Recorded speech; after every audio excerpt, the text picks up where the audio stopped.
So here's the here's our dojo. Very cool. That's Uh, good size. yeah, yeah. So there's our TV and computer up there for our Zoom.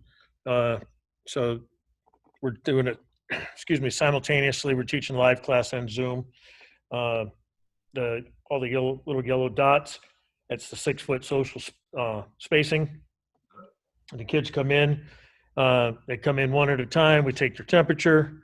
They put their shoes away. They wash their hands, and they come out here, and we put them in a location, and that's their spot for the evening. And they leave one at a time, so that way we don't have congestion. And in between classes, we disinfect any equipment that was used, and get ready for the next group. Excellent, So man. All right, welcome everybody. My name is Mike Chavez, and I am the admin and creator and host of this local business support for Phoenix, Arizona, and its surrounding cities. And this is helping local businesses, helping other local businesses and entrepreneurs and business owners, kind of featuring them and kind of get them to open their doors and kind of see what they got going on. And hopefully, you guys can walk away motivated and definitely um, out there to help out and support businesses like Howard that we're going to be just talking to today. And just a little bit of an announcement. I've had about 4 interviews in the past, and I've walked away from each one of them motivated, and it has inspired me to even add these onto all onto YouTube as a podcast.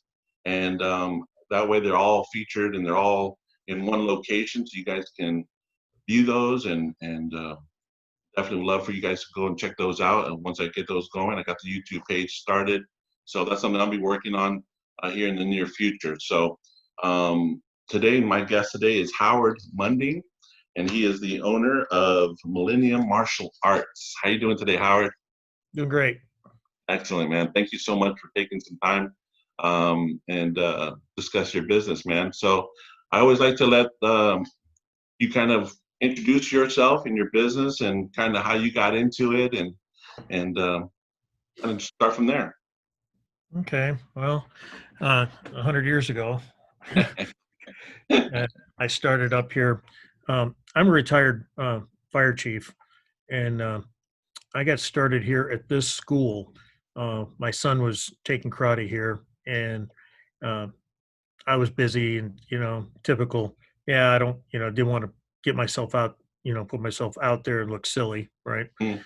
And and then one of our firefighters here in Peoria back in 1989 was stabbed on a medical call, and it's like, okay, I need to know a few things. I had been a firefighter in the military, a firefighter at the nuclear plant, but in the city dynamic. I started here in 1989, and I've been here ever since. I took over the school 16 years ago. My instructor was getting up there in age and ill health, and he's still around. He's 90 years old, and he was teaching for me up to about 3 years ago. He was coming in and one night a week and teaching fighting. So, um, but so that's how I got started here with this school. The school's been here in Peoria since 1984, and so I've owned it for the last 16 years. I started with my 3 kids. Now my grandkids are here, and we have second and third generation students coming in. You know, children of students I taught before, or grandchildren, things like that. So it's really kind of neat. And that's what I really like about these type of martial art classes and the good ones. It's not just here, 8-week course, and you're in and out. This is more of a lifestyle, and it really kind of turned into more of a family unit, more than just here to kind of do my workout or whatever. It's kind of more of a family, and I like that. Yeah, we're part of Chuck Norris's organization, so we teach his style of karate.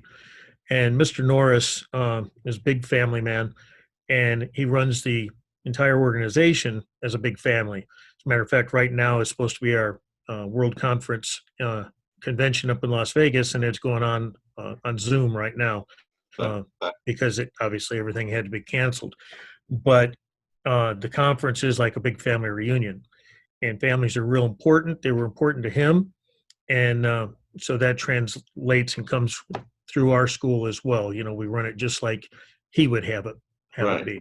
He's a legend, man. He is an absolute legend. I actually have my Bruce Lee shirt going on, so I know that he was, sparring with him, and man, and those little, I'm sure you get it all the time, being those jokes where Chuck Norris is. The one I always remembered was Chuck Norris doesn't do push-ups; he pushes the world down.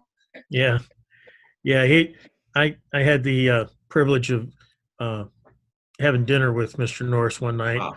I do security for him and his family Oh, okay. at our convention, and he was telling the story. He had the Bruce Lee shirt on, and Bruce Lee was talking. He says, "Hey, you know, I got this great movie I'm going to do," and he says, "I want you in it." And he says, "We're going to do, you know, this huge fight in the Coliseum, you know." And Chuck Norris says, "Well, Bruce, who wins?" He says, "I'm paying for it. Who do you think's going to win?" And Chuck Norris said to him, "Well, you just want to say that you beat the world champion because he was, you know, Chuck Norris was a karate champion before he ever Right. got into movies." And Bruce Lee says, "No, I want to say I killed the world champion Oh, because Chuck Norris died in that." yeah, So that was kind of a neat little backstory. that is really cool. And yeah, they sparred a lot. Did they? There's always that rumor that they fought actually, like an actual competition. You know? Uh, you know, to my knowledge, Bruce Lee was never out fighting in the circuit or whatnot. Oh, okay. They did have similar philosophies. They were close friends, uh, and they worked together. You know, Bruce Lee Right. was a master technician, and you know, it was just fabulous skills. And he brought things to the table for Mr. Norris, and Mr. Norris brought uh, the combat end of things into it for him, and it was just a nice synergy.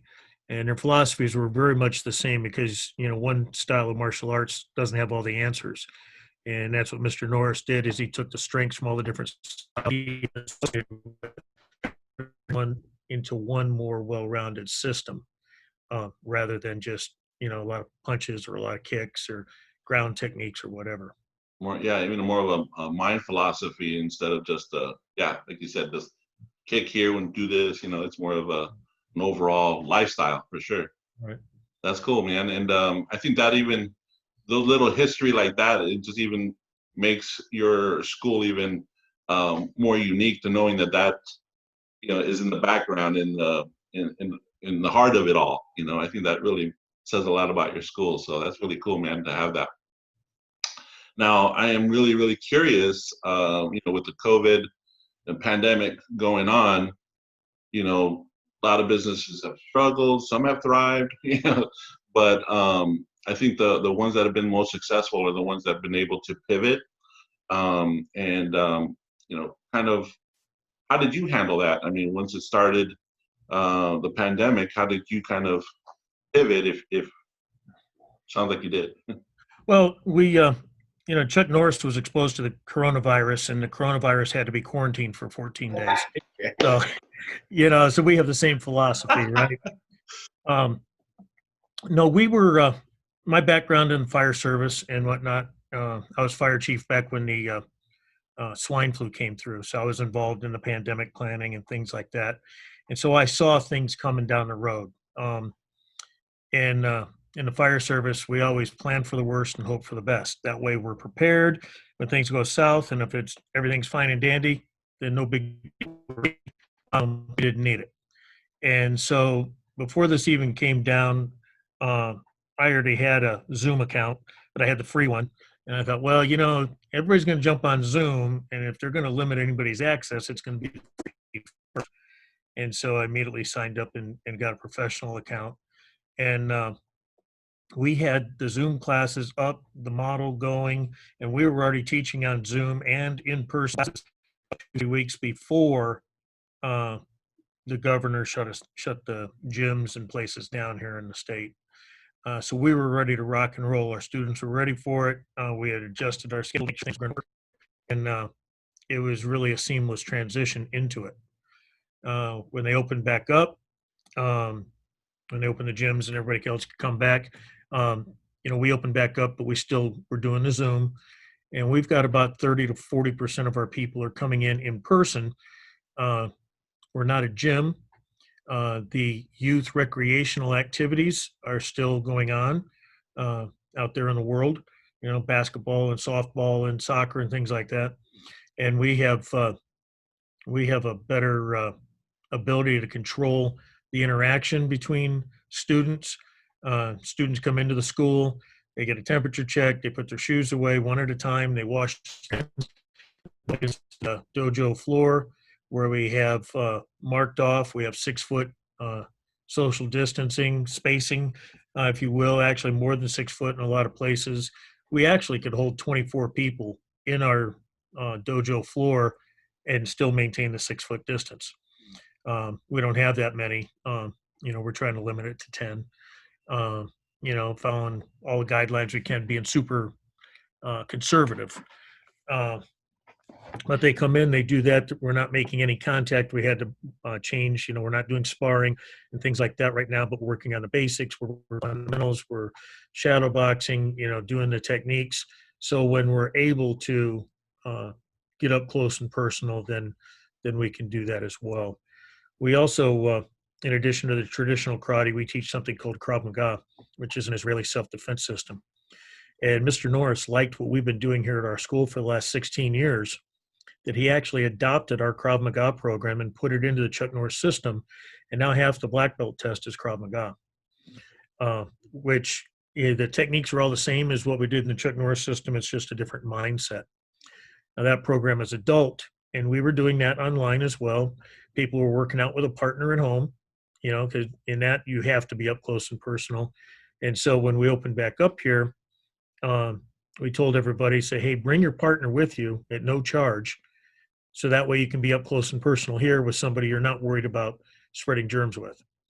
The instructors all wear masks. Students are encouraged to wear masks. So we're following all the guidelines, but still meeting our overall objective.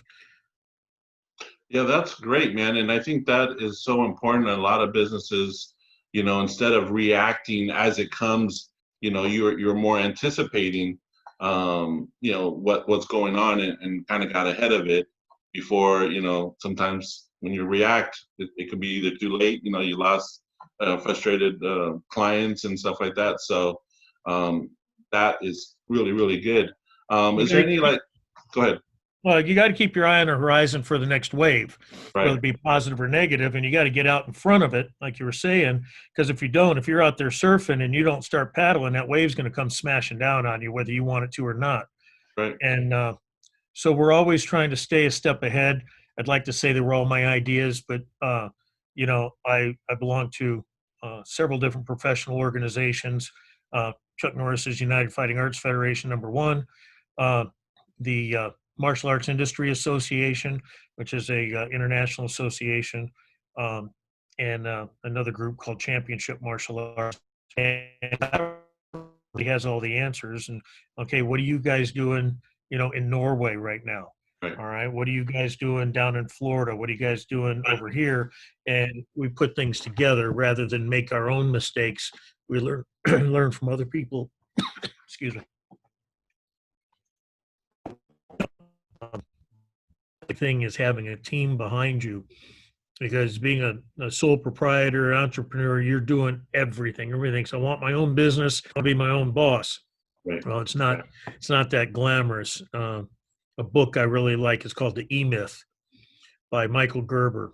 And if you haven't read it or your clients haven't read it, because you're working yourself out of a job right now, you're doing all the jobs. And so you gotta work these things out so you can put somebody in a position. Okay, now you're like my lead instructor. She's got that ball. So now she's taking care of that, and I'm dealing with other issues. And she's 21. She's been with me since she was 5 years old. Wow. She's been here 16 years. So she's very well qualified to handle all that.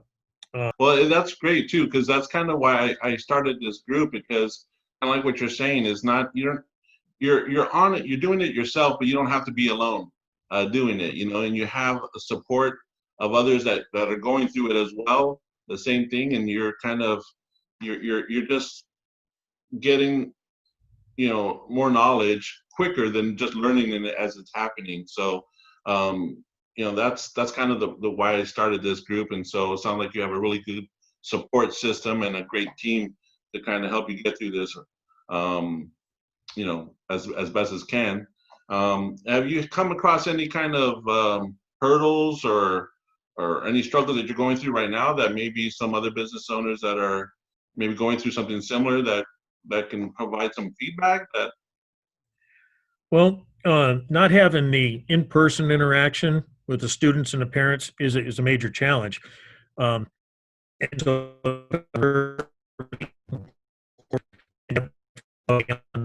to engage your customer base and keep them engaged so they keep coming back, Right. keep paying the bills. We didn't lose anybody when we shut down. Wow. Everybody stayed with us. And that was the culture that we had built here. Right. You mentioned it before, it was a family, and the family stuck together. Mm-hmm. And yeah, we had a couple people lost jobs, and it became a challenge. But you know, it's just funny. The money is just a tool to keep the lights on for me. To a way to keep score as to Right. how you're doing. Right? It's not the end goal. We're here to make a difference in people's lives, give them the skills to have them be successful in whatever. I've got people that are another guy at Myrtle University doing space physics and aeronautical engineering. Where'd that come from? Right? But he got a full ride scholarship. And how did he get that? Because he had learned the principles of working hard, not giving up. You hit a challenge, you figure out a way to go over it or around it. Because too many people today, when things just don't go their way, they go, yeah, whatever, I quit. You see them in the work, they say, well, heck with this, I'll just quit. And that's unfortunately that's the culture that is out there now. Everybody gets a medal, everybody's special. Don't I'm hurt entitled feelings. to the Right. stuff. Yeah, and it's not that way. You know, it may be that way when you're little and at home, but when you get out in the real world, it's not that way. And if you haven't built up and developed those skills, you're going to be in for a rude awakening, and that's what we're trying to teach here. Um, postcards, different ways to engage. Like they have different things that they're assigned to do during the month, and they earn points for this stuff. And at the end of the month, the top point getters in each group are little guys. We call them dragons. Are beginners, intermediate, and advanced. The top point getters in each group, I drive to their house and I deliver. You do what? You do what? I deliver a pizza. Oh, okay. So rather than having a pizza party here where we can't do, we deliver a pizza straight to them, so that way they feel engaged. And my automatic light turned off.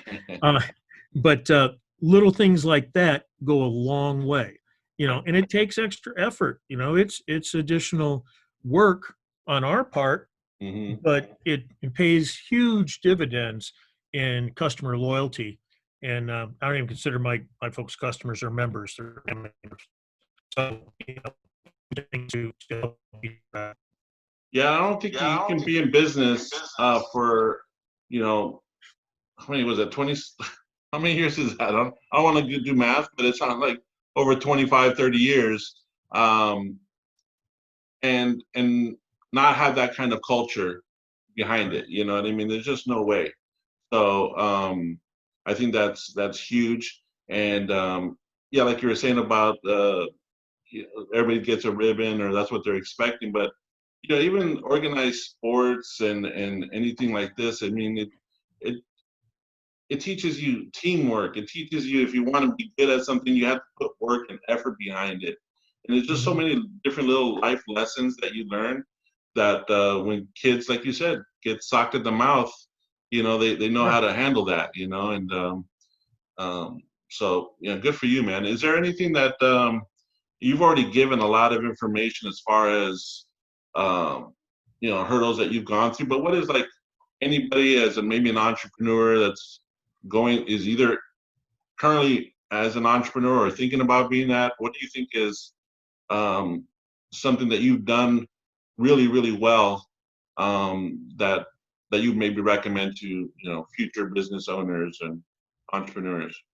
Learning from others, constantly being a student. Um, you could join the Chamber of Business.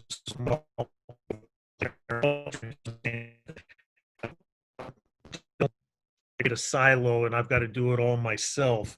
Um, make yourself vulnerable. Say, hey, I don't know this stuff. You know, you don't have to have all the answers. You got to know where to go get the answers. Find people that are successful and do what they do or do what they did. Read about what they did. So that's really cool, man. And anything else like you've given a lot of good books. Is there any resources or applications that you as a business owner has kind of used to help kind of make your business run smoother that you might think that other business could use or help? Well, I use Zoom, which Mhm. everybody's using it now, which is good. Um, and I get, a couple hundred emails a day. So if I don't see your email right off the bat, I'm lost. Trying to stay in communication with our members, we use email, we use private Facebook group, and not everybody's on Facebook. Um, an application called Band, BAND, and it's a free app, and schools use it, scout groups and things like that. And so the people sign up on it. I send a message out and goes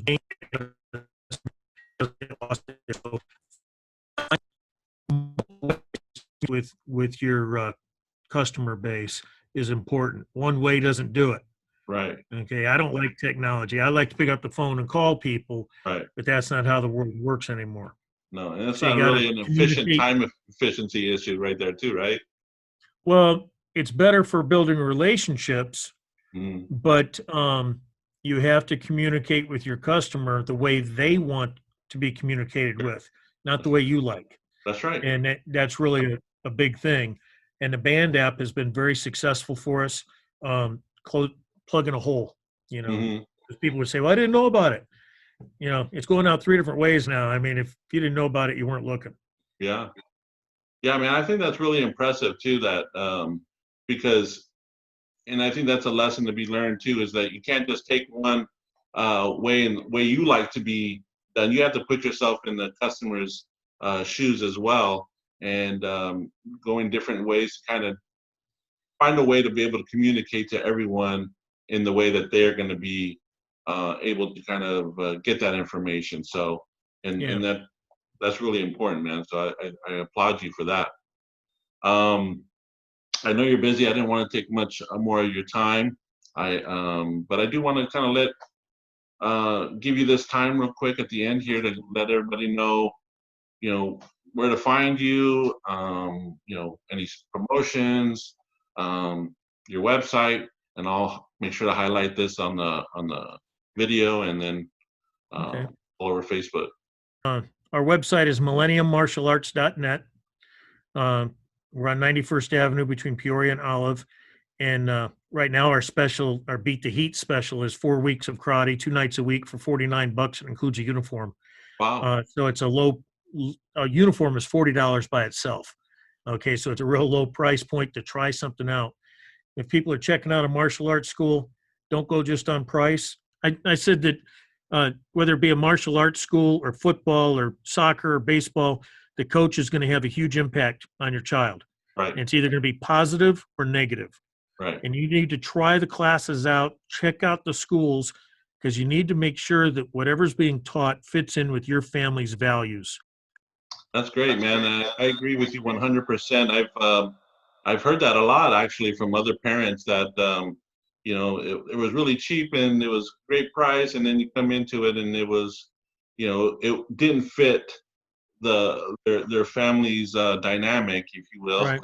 And they struggled, and they even left the kid like, I don't want to try anything anymore, because I had such a bad experience, or I felt like I was being singled out or whatever, and so yeah, I think you got to be able to do your research, and especially something like this, to find a good fit. But obviously, you've been here for a long, long time, and you've um, developed that culture there to kind of make it feel like my family, and it's life skills that they're learning, not just self-defense and karate, but it's a more of a way of life. So Yeah, and it takes a team. I've got a great team that helps me out, and if I was doing it all by myself, it wouldn't be working.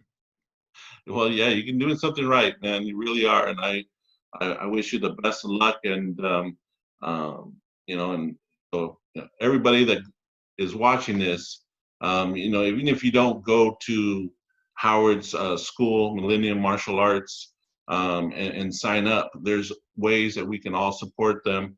Go on their Facebook page, and like it, share it, and stuff like that really helps. Because maybe it doesn't help you right now, but maybe a friend of yours needs that, and that is supporting their business. And it's really simple to do.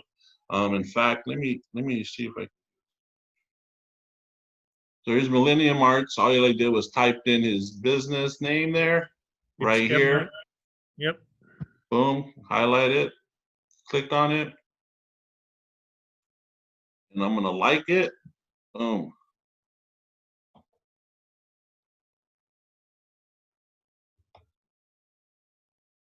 And I'm gonna